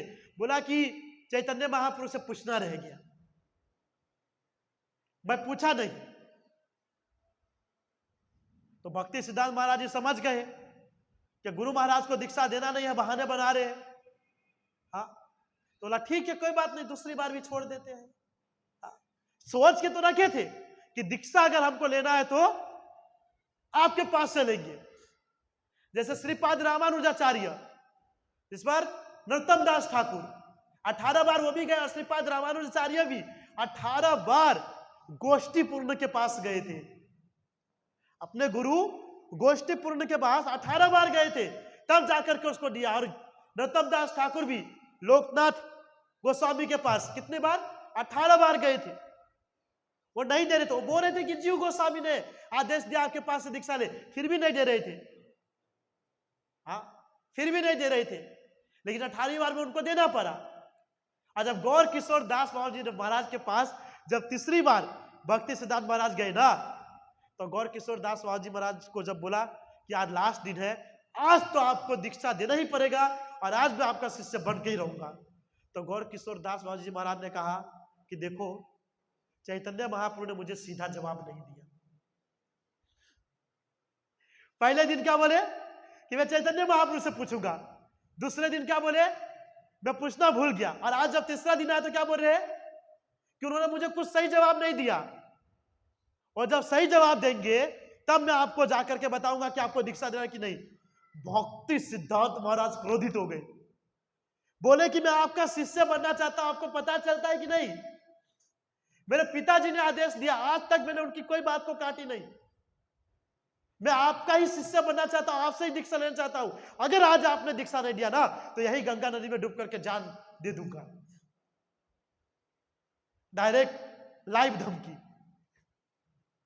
डायरेक्ट। गौर किशोर दास अगर आपने अभी मुझे दीक्षा नहीं दिया तो गंगा नदी में जाकर के डूब करके मर जाऊंगा, और जिम्मेदार कौन होंगे? आप। गौर किशोर दास बाबा जी महाराज तो विचार करने लगे कि ना जान ना पहचान, अरे हमारा मेहमान वाला बात हो गया, न कुछ अता पता है, और ये खुद मरेगा और पूरा बिल हमारे नाम से फटेंगे। हाँ, तो गौर किशोर दास बाबा जी महाराज ने उनकी बात को सुन करके उनको हरि नाम दीक्षा दे दिया, और पहले शिष्य बने गौर किशोर दास बाबा जी महाराज के भक्ति सिद्धांत सरोज ठाकुर, पहले और आखिरी लास्ट शिष्य। और उसके बाद गुरु का आशीर्वाद प्राप्त करने के बाद जो भक्ति सिद्धांत महाराज ने प्रचार किया, प्रभु इतना प्रचार पूछिए नहीं। कोई उनके सामने नहीं टिक पा रहा था, कोई नहीं। देश विदेश हर जगह पे जाकर के वो प्रचार किया करते थे, हर जगह पे, हर जगह पे। लेकिन कहते हैं कि ना कि उम्र भी होता है, उम्र भी होता है। तो उम्र होने लगा था, तो उम्र होने के बाद इतना वो जगह जगह पे जाके प्रचार नहीं कर पाते थे। तो अपने कुछ शिष्य को, कुछ गुरु के कुछ स्पेशल शिष्य होते हैं, उनको भेजा। किसी को जापान भेजा, किसी को फ्रांस भेजा और किसी को इंग्लैंड भेजा। और उनको भेज करके क्या कहा कि आपको वहां पर जाकर के क्या करना है, प्रचार करना है। तो चले गए। तो कुछ जो उनके भक्त थे, वो भक्त जापान में प्रचार करके इंग्लैंड गए। तो इंग्लैंड के अंदर में जो भक्त लोग को भेजे थे प्रचार करने के लिए, तो देखे कि वो लोग कुछ प्रचार कर ही नहीं पा रहे, हर जगह से ना ही आ रहा है। और फिर जो जापान से इंग्लैंड गए थे, उसने भक्ति सिद्धांत महाराज को इन्फॉर्म किया कि गुरु महाराज, आपने जब इनको संन्यास दीक्षा दिया तो पूरा मुंडन कर लिए थे, धोती कुर्ता पहनते थे, अभी तो पूरे बड़े बड़े बाल हो गए उनके, और धोती कुर्ता दूर पैंट शर्ट में आ गए। तो भक्ति सिद्धांत महाराज जी को बोला कि ये क्या हो गया। तो जब उसने उससे पूछा उस शिष्य से, तो शिष्य बोल रहे थे कि देखो यहां पर कोई प्रचार कोई कर रहा हो तो कोई प्रचारित हो ही नहीं रहा है, कोई भक्ति नहीं बन रहा है। तो मैं सोचा कि इस तरीके का अगर हुलिया बना लूंगा तो सब भक्त बन जाएंगे। तो उसने कहा कि ऐसा थोड़ी है कि अगर आप बड़े बड़े बाल रखोगे, पैंट शर्ट पहनोगे तभी भक्त बनेगा। तो लास्ट में बचने के लिए क्या कहा कि गुरु महाराज ने कहा है। क्या कह दिया, गुरु महाराज ने कहा। जैसा भी इंस्टाग्राम पे रील्स आता है ना, कृष्णा कहते हैं, कृष्णा कहते हैं, कृष्णा कहते हैं। और हमारे इस्कॉन वाले भी बहुत सारे लगाते हैं कृष्णा कहते हैं। तो कभी कभी तो मैं कोई कोई पॉइंट को नोट करता और भगवत गीता में ढूंढता तो कोई भी जगह पर नहीं कहते हैं, और वहां पर क्या कहते हैं, कृष्णा कहते हैं। तो भक्ति सिद्धांत महाराज का नाम ले लिए, और जब भक्ति सिद्धांत महाराज को इन्फॉर्म किया तो उनको कुछ पता ही नहीं, तो कोई जगह पे कोई प्रचार नहीं कर पाए। लास्ट में भक्ति सिद्धांत महाराज जी आए थे कलकत्ता में, कलकत्ता में आए महाराज जी, और वहां पर क्लास दे रहे थे। और वो क्लास कैसे दे रहे थे पता है, जैसे आप लोग सीधे बैठे हैं ना, तो भक्ति सिद्धांत महाराज का कुर्सी उस तरफ था, पीछे कोई दिख नहीं, मतलब समझ रहे ना आप, पीछे की तरफ मुंह था। और उस समय पोपाद महाराज जी, उनके एक प्रिय मित्र थे, वो उनको घींच करके लाए भक्ति सिद्धांत महाराज के पास, और क्लास में बैठाए, सबसे आगे आकर के बैठे। और जैसे ही आए, भक्ति सिद्धांत महाराज जी उधर घूमे, वो बोलते तुमको इतना सारा ज्ञान है, तुम इतना कुछ जानते हो, तुम पाश्चात्य देश में जाकर के प्रचार क्यों नहीं करते। अब प्रभुपाद महाराज तो बाप रे बाप एकदम हक्का बक्का रह गए, शौक में पड़ गए। भाई साहब कुर्सी उधर है, ना देखे हैं ना जानते हो, डायरेक्ट बोल दिए, एकदम होश खो बैठे। और फिर भक्ति सिद्धांत महाराज जी घूमे कि हाँ मैं तुम ही को बोल रहा हूं, मैं तुम ही को बोल रहा हूं कि तुमको इतना कुछ आता है तो तुम विदेश में जाकर के प्रचार क्यों नहीं करते। अब प्रभुपाद महाराज जी भी सोच रहे हैं कि मैंने इसको कभी नहीं देखा है, ना ये मुझे कभी देखे है, ऐसे कैसे आदेश दे सकते, इतने सारे तो उनके शिष्य हैं। हाँ? लेकिन भक्ति सिद्धांत महाराज के इतने सारे शिष्य में से कोई कार्य नहीं कर पाए, लेकिन एकमात्र प्रभुपाद महाराज थे। हाँ, प्रभुपाद महाराज ने अपने गुरु महाराज के बात को एकदम गांठ बांध करके रख दिया, गांठ बांध करके, और ऐसा प्रचार किया। आज कोई ऐसा देश विदेश नहीं है जहां पर इस्कॉन संस्था नहीं है, ऐसा प्रचार किया। और जब भी प्रभुपाद महाराज जी से पूछा जाता था कि आप ये सब कैसे कर पा रहे, तो क्या कहते थे, हमारे गुरु की कृपा से। हाँ? कौन थे आपके गुरु? गोलोक धाम के वासी, वो गोलोक से आए थे। कितना श्रद्धा अपने गुरु पर, कितना विश्वास। प्रभुपाद महाराज जी का 70 साल की उम्र के अंदर में पूरे वर्ल्ड में घूम लिए, पूरे वर्ल्ड में घूम लिए और पूरी जगह प्रचार किए अपने गुरु के बात के ऊपर में श्रद्धा रख करके। कोई व्यक्ति अगर सीरियसली कहते हैं ना कि अपने गुरु की बात को अगर माने और फॉलो करे तो क्या नहीं कर सकता है, क्या नहीं कर सकता है। बात यह है कि आज के समय में न गुरु का शिष्य के ऊपर भरोसा है और न शिष्य का गुरु के ऊपर भरोसा रहता है। या गुरु सही भी हो तो भी शिष्य सोचते हैं कि गुरु तो बोलता रहता है, वो बोलने देंगे, हम अपना काम करते रहेंगे।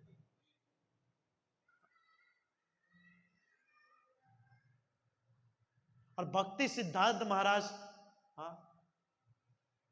पूरा हमारे संस्था का पिलर बन करके बैठ गए। पिलर ही कहेंगे ना, गोपाल महाराज जी को तो ज्ञान देने वाले तो भक्ति सिद्धांत महाराज हैं। उनकी कृपा से आज हम सब यहां पर उपस्थित हैं ब्रह्म मध्व गौड़ीय संप्रदाय के अंदर में। से बहुत सारे पॉइंट्स है भक्ति सिद्धांत महाराज का। कहते हैं कि जब प्रचार करते तो बहुत सारे लोग तो उनके द्रोही बन गए थे, दुश्मन बन गए थे। कई सारे लोग उनको मारने के लिए भी रहते थे तैयार, लेकिन फिर भी भक्ति सिद्धांत महाराज ना कहते हैं ना, राखे कृष्ण मारे कौन, हमारे कृष्ण राखे कौन। जब कृष्ण की कृपा किसी के ऊपर में है तो उस व्यक्ति का कोई बाल बांका नहीं कर सकता है। और जब कृष्ण ही किसी को मारना चाहेंगे ना तो पूरा वर्ल्ड एक हो जाएगा ना उसको बचाने के लिए, तो भी उसको कोई बचा नहीं पाएगा। ये हमारे भक्ति सिद्धांत महाराज, नाम के अंदर में भी सिद्धांत डाला गया है। जो सिद्धांत को फॉलो करके सिद्धांत के हिसाब से चलता है। बहुत सारे मायावादियों का उन्होंने खंडन किया, बहुत सारे का। कोई नहीं टिक पाते थे, कोई नहीं। जिस बार चैतन्य महाप्रभु गली से कहीं निकल जाए और सामने में कोई चैतन्य महाप्रभु देख करके अपना गली बदल लेते थे, भक्ति सिद्धांत महाराज जी जहां उपस्थित हो जाए ना, सब विद्वान पंडित हाथ जोड़ करके वहां से बाहर भाग जाते थे कि इनके सामने कोई टिक नहीं सकते हैं। इतने बड़े विद्वान पंडित थे इतने बड़े। उनके जीवन की अनेक लीला आते हैं, बहुत लीला। कहा जाता है कि जब गुरु से उन्होंने दीक्षा लिया उसके बाद उन्होंने एक नियम भी लिए थे। बोला गुरु का तो आशीर्वाद मिला, लेकिन गुरु के साथ अगर हरि नाम का भी अगर साथ हो तो और भी बढ़िया से प्रचार हो सकता है। उन्होंने प्रण लिया कि मैं 10 करोड़ नाम जप करूंगा। कितना? 10 करोड़। 10 करोड़ कितना? एक महीने के अंदर में, एक महीने के अंदर में उन्होंने 10 करोड़ हरि नाम जप किया। और उस समय वो भोजन कैसे ग्रहण करेंगे? अब 10 करोड़ नाम जप करना, हमारी तरह फुल डिश खा लेंगे, 4 घंटे की नींद। 10 करोड़ हरि नाम जप। और जब वो जप कर रहे थे तब कैसे प्रसाद ग्रहण कर पा रहे थे पता है प्रभु जी? हाँ, वो भूमि के ऊपर में आकर के उसका शिष्य प्रसाद रख देते थे, समझ रहे? भूमि के ऊपर में, और वो दोनों हाथ को पीछे रखते थे और मुंह से ऐसे खाते थे। और एक बार में जितना आ जाए ना उतना, बस दोनों हाथ पीछे रख करके मुंह लगा करके एक बार में जितना आ जाए ना उतना खाया करते थे, बस। और उसके ज्यादा कुछ, और दिन में एक ही बार, दिन में एक ही बार। और उसके बाद जो प्रचार करना चालू किया, महाराज जी भक्ति आश्रय वैष्णव महाराज शायद बता रहे थे कि जब भक्ति सिद्धांत महाराज जी क्लास दे रहे थे तो उनके गुरु गौर किशोर दास बाबा जी महाराज भी आए और दरवाजे के पीछे बैठ करके क्लास सुन रहे थे। विचार कीजिए कितने बड़े शिष्य, कितना उसका सौभाग्य कि गुरु आकर के उनका क्लास सुन रहे और सेटिस्फाई, ताली पार रहे थे गौर किशोर दास बाबा जी महाराज कि हाँ ये मेरा शिष्य है, ये मेरा शिष्य है। इसलिए प्रभुपाद महाराज जी जाते जाते एक शब्द बोल करके गए कि हमारे इस कौन संस्था के अंदर में क्वांटिटी की जरूरत नहीं है। किसकी जरूरत है? क्वालिटी की, है ना? क्वांटिटी की जरूरत नहीं है बल्कि क्वालिटी की जरूरत है। बोलते हैं अनेक तारे की जरूरत नहीं है, एक ऐसा चंद्रमा लाओ कि अनेक तारों को सुशोभित करना है।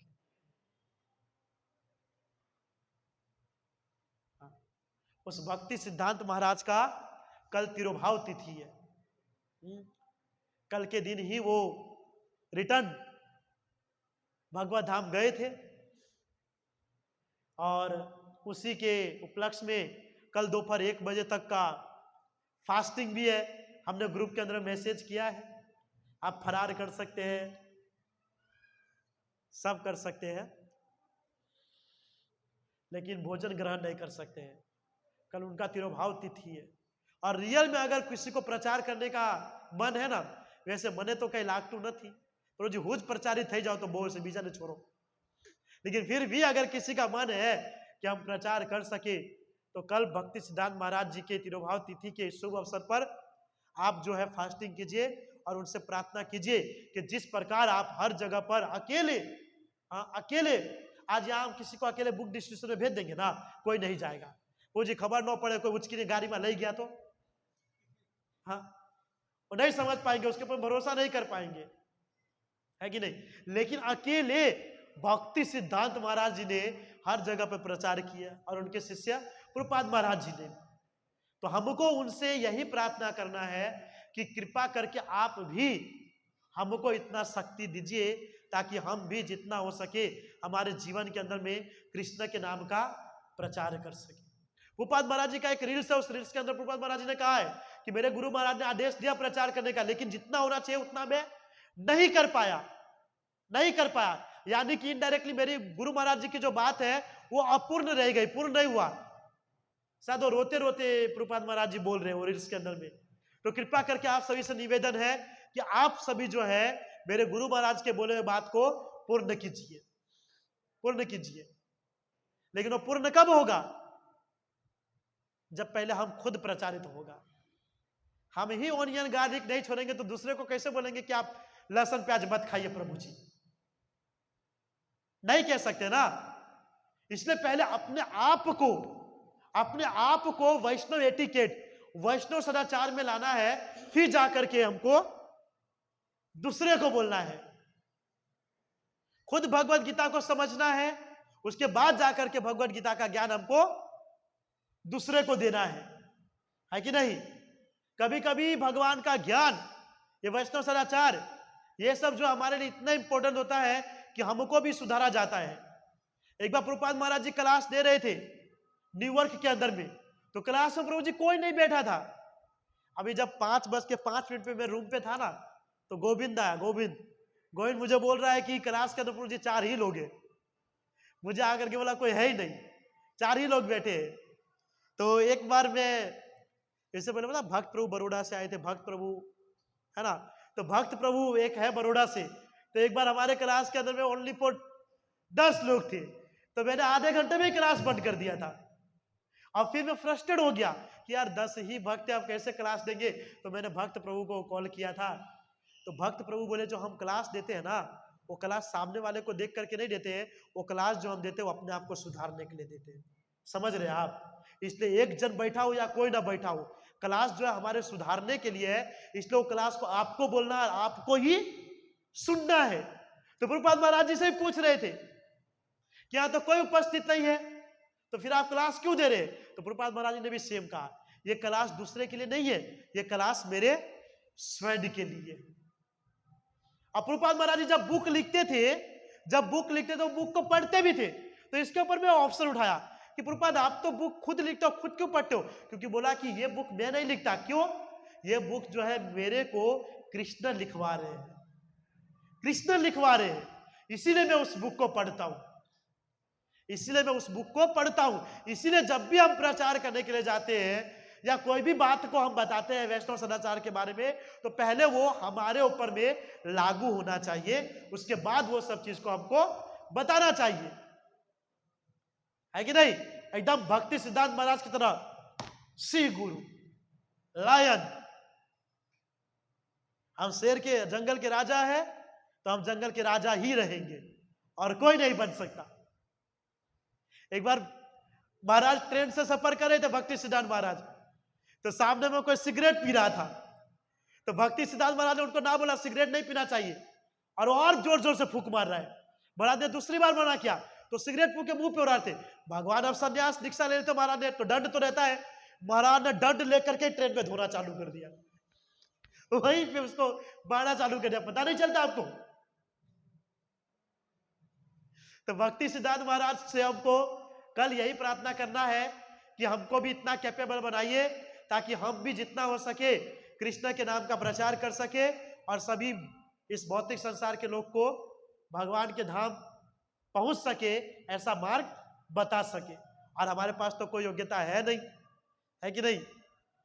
लास्ट बेचारे सबके पास समय होता है, 5-10 मिनट पहले जाते हैं, सबको नीचे से पकड़ के लाता है, प्रभु जी आइए आप हमारे क्लास में 5-10 मिनट भगवत गीता क्लास हो रहा है सुनिए। तो उसमें भी उनकी कृपा हो जाती है तो आ जाते हैं। कई सारे को तो बेचारे मेहनत करके लेके आते, उठ करके तुरंत भाग जाते हैं। लेकिन ये तो अच्छी बात है कि कभी कभी भगवान की कृपा होती है कि बैठे रह जाते हैं, है कि नहीं। तो यही है कि भगवान की कृपा और आचार्य की कृपा है तो हम भक्ति साधना में टिके रहते हैं, भक्ति साधना में बढ़ पाते हैं।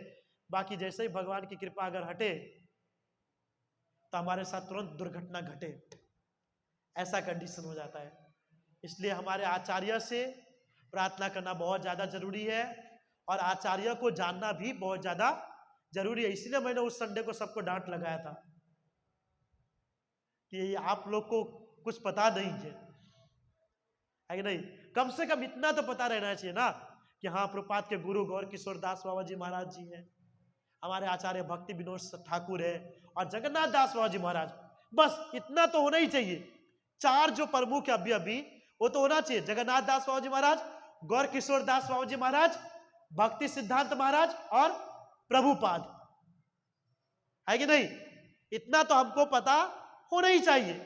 और जब आचार्य के बारे में नहीं पता रहेगा तो फिर कैसे चलेगा, है कि नहीं। तो इतना हमारे पास ज्ञान होना चाहिए, समझ होना चाहिए। आप एक संस्था के अंदर में है जो प्रमाणित है, ऐसे संस्था में नहीं है जो अभी से कुछ समय पहले लॉन्च हो गया है, नहीं। कभी कभी क्या होता है कि जब हम गांव के अंदर में खेती करते थे तो गांव के अंदर में जब हम खेती करते तो वहां पे हम वो गेहूं के झाड़ सब लगाते हैं गेहूं उगाने के लिए। जब गेहूं उगाते हैं ना तो मेन उद्देश्य तो गेहूं उगाना होता है और इंपॉर्टेंट भी वो गेहूं ही होता है, लेकिन कई बार उसके साथ फालतू के पेड़ पौधे भी उग जाते हैं। आप मेरा मतलब समझ गए होंगे। और कभी कभी व्यक्ति को क्या होता है, जो गधे होते हैं ना, गधे, वो गेहूं उगाया रहता है लेकिन गेहूं को पसंद ना करके वो जो फालतू का जो घास होता है ना उसको बोलता है ये बहुत बढ़िया घास है, इसको हम लेकर के बेचेंगे। वैसे ही सिचुएशन कुछ ऐसा होता है, जो प्रमाणित होता है उसके अंदर में कोई जाना नहीं चाहता है, लेकिन उसके अंदर से जो खरपतवार की तरह निकल जाता है, हमको लगता है कि हाँ बहुत बढ़िया है, बहुत बढ़िया संप्रदाय है, चलिए हम तो इसी में जाएंगे और दीक्षा लेंगे और भिक्षा लेंगे और गोलोक धाम पहुंच जाएंगे। इसलिए हम भी इधर उधर ना हो और रूट के हिसाब से चले। इसलिए हमारे संप्रदाय और हमारे आचार्य के बारे में जानना बहुत ज्यादा जरूरी है। हमको निष्ठा श्रद्धा रखना चाहिए, है कि नहीं। तो हम अच्छे से भजन भक्ति साधना कर सकते हैं और हम भगवान की प्राप्ति आसानी से कर सकते हैं, है कि नहीं। इसीलिए अपने आचार्य को समझिए, भगवान को समझिए और भगवत प्राप्ति करने का मार्ग ढूंढिए, ठीक है। किसी का कोई प्रकार का प्रश्न जिज्ञासा है? यस गुरु जी, वहीं से बोल सकते, बैठे बैठे बोल सकते हैं।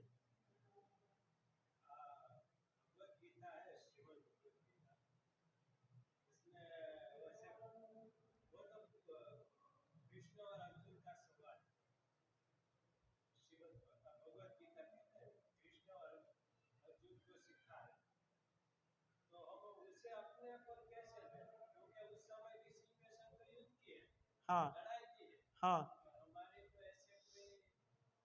हाँ, सही बात है। तो भगवत गीता का जो दृष्टांत है वो अर्जुन और कृष्ण का है, तो हम अपने जीवन के अंदर में उसको क्यों ले, क्योंकि वो युद्ध के समय की बात है कि नहीं ब्रो। आपने कभी भगवत गीता पढ़ा है? क्या क्या पढ़े आपने उसके अंदर में? कुछ अध्याय का नाम बताइए।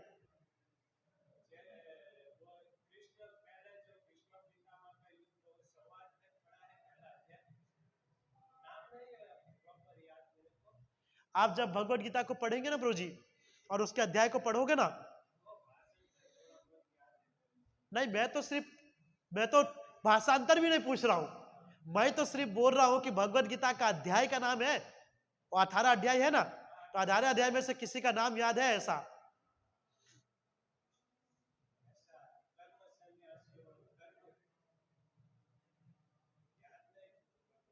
चलिए ठीक है, आप कर्म ही बोले तो कर्म ही लेते हैं। तीसरा अध्याय कर्म योग है, ठीक है। तो आप विचार कीजिए, कर्मयोग का चैप्टर आपने पढ़े? नहीं पढ़े ना? है ना? नहीं याद है ना? तो ठीक है, देखिए प्रभु जी, उसके अंदर में मैं तो एक ही चैप्टर को ले रहा हूं, कर्मयोग जो बताया गया ना, तो कर्मयोग के अंदर में वो युद्ध के समय में कैसा कर्म करना चाहिए उसके बारे में नहीं है। आप जब पढ़ेंगे ना, तो उसके अंदर बताया गया कि अभी के समय में लोगों को कैसा कर्म करना चाहिए उसके बारे में बताया गया है। समझ रहे हैं? भगवत गीता का पहला नंबर श्लोक से लेकर के लास्ट 700 नंबर का जो श्लोक जो भी है लास्ट, वो सब के श्लोक के अंदर में आज के समय की बात की गई है। अर्जुन तो बहुत बड़े विद्वान पंडित है, और नर नारायण में वो नर है, भगवान के प्रिय मित्र है, उसको भगवत गीता का ज्ञान देने की जरूरत है? जो व्यक्ति भगवान के साथ रहता है उसको ज्ञान की जरूरत है प्रभु जी? है? बिल्कुल नहीं है, बिल्कुल नहीं है। भगवान तो खाली उसको स्पेशल सिर्फ रखते हैं ताकि उनके माध्यम से वो सब चीज हमको मिले। समझ रहे हैं? आपको एबीसीडी आपके पापा मम्मी नहीं पढ़ा सकते हैं? पढ़ा सकते कि नहीं प्रभु जी? टीचर के पास क्यों भेजते हैं? खुद पढ़ा सकते हैं, है कि नहीं? लेकिन मम्मी पापा को यह पता है कि हम अगर इसको पढ़ाएंगे डायरेक्ट तो ये इसको समझेगा नहीं, है कि नहीं? या योग्यता नहीं रहती हमारी कि मम्मी पापा पढ़ाए और हम समझ सके, है कि नहीं? उसी प्रकार कृष्ण जो है डायरेक्ट आकर के हमको ज्ञान नहीं दे सकता। क्यों? क्योंकि हम कृष्ण से समझ नहीं सकते और हम योग्य ही नहीं है। पहली बात, हम योग्य ही नहीं है। इसीलिए भगवान श्री कृष्ण ने भगवद गीता 4.3 नंबर श्लोक के अंदर में भगवान श्री कृष्ण स्वयं कह रहे, घर पे जाके देखिएगा, स एवाय मयात यद योग उक्त पुरातन भक्त असी में सका चेती रहस्यम ही दुतम। स्वयं उसके अंदर में अर्जुन प्रश्न करे कि आप ज्ञान मुझे क्यों दे रहे हो? क्यों? क्योंकि तुम मेरा प्रिय भक्त हो, तुम मेरा प्रिय सखा हो। इसीलिए मैं आपको तुमको ये ज्ञान दे रहा हूं। और उसके तात्पर्य के अंदर बताया गया है कि अर्जुन जो है एक योग्यशाली व्यक्ति है, योग्यशाली व्यक्ति है, और उसके जरिए जो है पूरे संसार के लोगों को भगवान ज्ञान देना चाहते हैं। इसीलिए वो ज्ञान जो है अर्जुन को दिया था। नहीं तो युद्ध की आप बात कर रहे हो, पहला अध्याय का चैप्टर लास्ट पढ़िए, लास्ट के श्लोक को। अर्जुन बोलता है दोनों सेनाओं के बीच में ले चले रथ को, एक ही बार में स्वाहा कर देंगे। बोले कि नहीं? पहले अध्याय के लास्ट में देखिए, एक ही बार में स्वाहा कर देंगे। लेकिन जैसे ही दूसरा अध्याय चालू होगा, पहले ही भगवान देखो उसको मोहित कर देते हैं कि तुम्हारे सज्ञ है, तुम्हारे संबंधी है, तुम्हारे माता है, पिता है, भाई है, करते कि नहीं? है कि नहीं?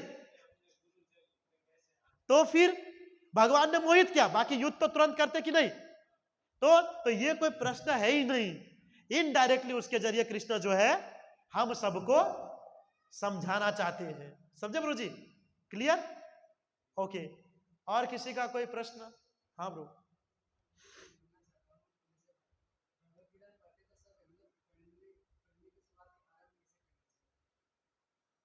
शुरुआत कैसे आरंभ करनी चाहिए? हाँ हाँ,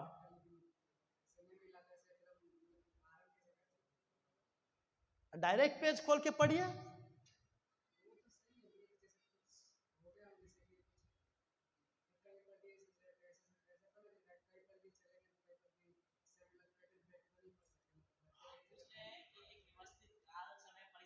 नहीं नहीं नहीं, कोई समय का परिस्थिति नहीं। आप कभी भी भगवत गीता को पढ़ सकते हैं।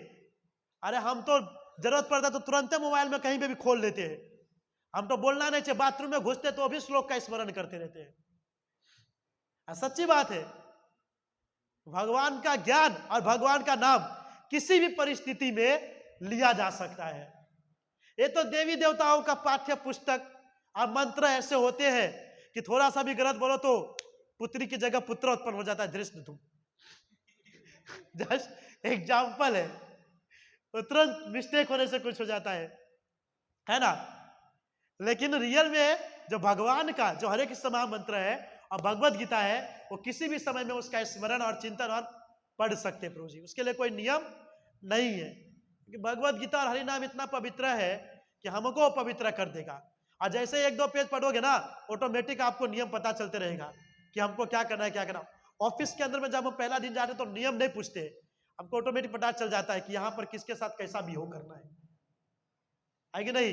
कहाँ पर पानी का दुकान है, कहाँ पे खाना खाने जाना पड़ता है, कहाँ पे बातचीत करना पड़ता है, किस समय कैमरा बंद रहता है, मोबाइल चला सकते, सब ऑटोमेटिक पता चल जाता है।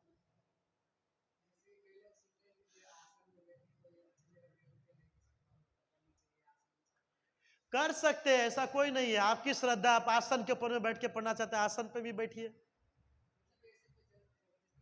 प्रभु जी भगवत गीता पढ़ने का मुख्य उद्देश्य यह है, ओनली फॉर कृष्ण के ज्ञान को एक्सेप्ट करके हमारे मनुष्य जीवन का उद्देश्य को समझना।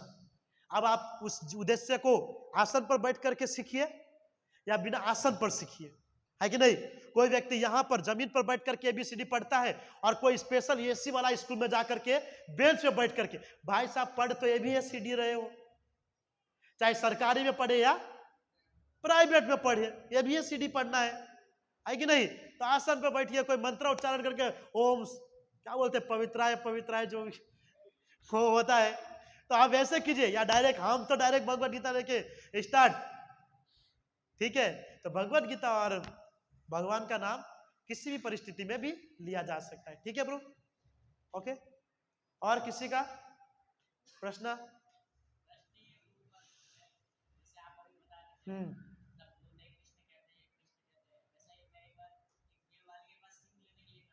हाँ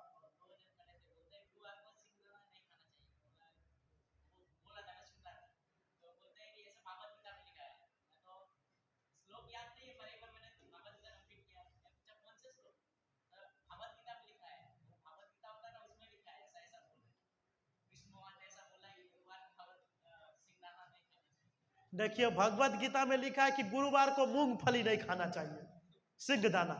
बाप रे बाप, ये सब तो सुन करके लगता है कि हमने कभी भगवत गीता छुआ ही नहीं, लग रहा है। गुरुवार को मूंगफली नहीं खा सकते। तो ऐसा हो गया, बाल गंगाधर का चैप्टर था, बाल गंगाधर तिलक का, मैंने मूंगफली नहीं खाई। गुरुवार को मूंगफली नहीं खा सकते, बहुत बढ़िया।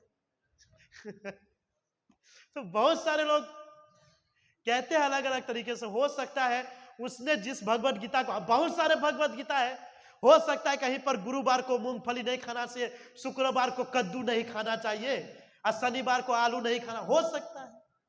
सबका अलग अलग है, मत है, कह सकते। सुने होगा बेचारा तभी बोल रहा होगा, पर हमने तो भाई साहब कभी पढ़े नहीं कि गुरुवार को मूंगफली नहीं खाना चाहिए। ठीक है, ठीक है। तीर्थ प्रभु,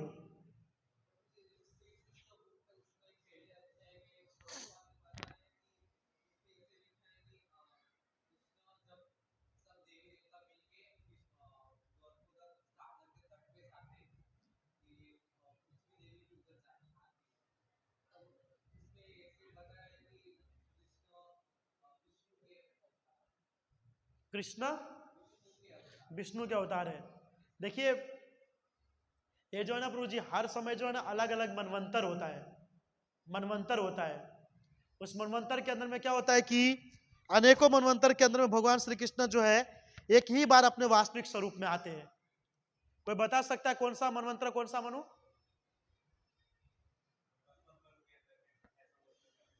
7वें मनु के 28वें मनवंतर में, अभी वैवस्वत मनु चल रहा है, 7वें मनु के 28वें मनवंतर में, ओके। 7वें मनु के 28वें मनवंतर के अंदर में भगवान श्री कृष्ण जो है स्वयं आते हैं। और अभी का जो समय है वो 7वां मनु ही चल रहा है। बालाजी प्रभु अच्छे से जानते होंगे, वो ये सब चीज में सिद्ध है, 7वां मनु 28वां मनवंतर चल रहा है, इस समय भगवान श्री कृष्ण स्वयं आए। बाकी इसके अलावा जो मनु और मनवंतर चेंज होता है उस समय में जो है शिरोदक्षाय विष्णु जो होता है ना, 3 विष्णु है, जैसे आपने गर्भोदक्षाय विष्णु बोला, और एक आता है कांडोदक्षाय विष्णु। तो शिरोदक्षाय विष्णु जो है अगले मनु और मनवंतर में जो है कृष्ण का स्वरूप लेकर के आते हैं, तो अलग मनवंतर का और अलग स्टोरी हो सकता है, समझे। बाकी इस समय जो है भगवान श्री कृष्ण स्वयं आते हैं, समझे तीर्थ प्रभु। रियल में समझ गए ना, तो ठीक है, और नहीं समझोगे तो व्हाट्सएप पे चैट्स कर लीजिएगा, ठीक है। और किसी का कोई मनु मनवंतर कि प्रभु जी बस अब स्वतंत्र कीजिए, बहुत टाइम हो गया, सबके मुख को देख करके लग रहा है बेचारा जो तेज था वो तेज भाग गया, लंबे समय बैठ गए, ठीक है। तो आप सबका बहुत बहुत धन्यवाद क्लास में आने के लिए। जो नए पहली बार क्लास में आए उनको इन्फॉर्म कर दूं कि हमारा भगवत गीता के ऊपर में क्लास होता है, पूरा प्रोजेक्टर के ऊपर में, लेकिन हमारे आचार्य का तिरुभाव तिथि था, इसीलिए हमने आज डिस्कशन किया। पर एवरीडे हमारा भगवत गीता चल रहा है, 2रा अध्याय, और आमने सामने स्कैनर लगा हुआ है दीवार के ऊपर में, आप स्कैन करके ग्रुप के अंदर में ज्वाइंट हो सकते हो। एवरीडे 9 से 9:30 रात को ऑनलाइन क्लास भी होता है एवरीडे, और संडे 5 से 6 में यूथ क्लास। और अभी आरती हो रही है, जो आरती में जाना चाहते हैं जा सकते हैं, जो रुकना चाहते हैं रुक सकते हैं। आरती के बाद वापस यहीं पे आइएगा, आप सबके लिए प्रसाद की व्यवस्था की गई है। हरे कृष्णा। जगत गुरु श्री प्रभुपाद की, भक्ति सिद्धांत सरस्वती ठाकुर महाराज की, हरे कृष्णा महामंत्र की, निताय गौर प्रियवरंदे। हरे कृष्णा।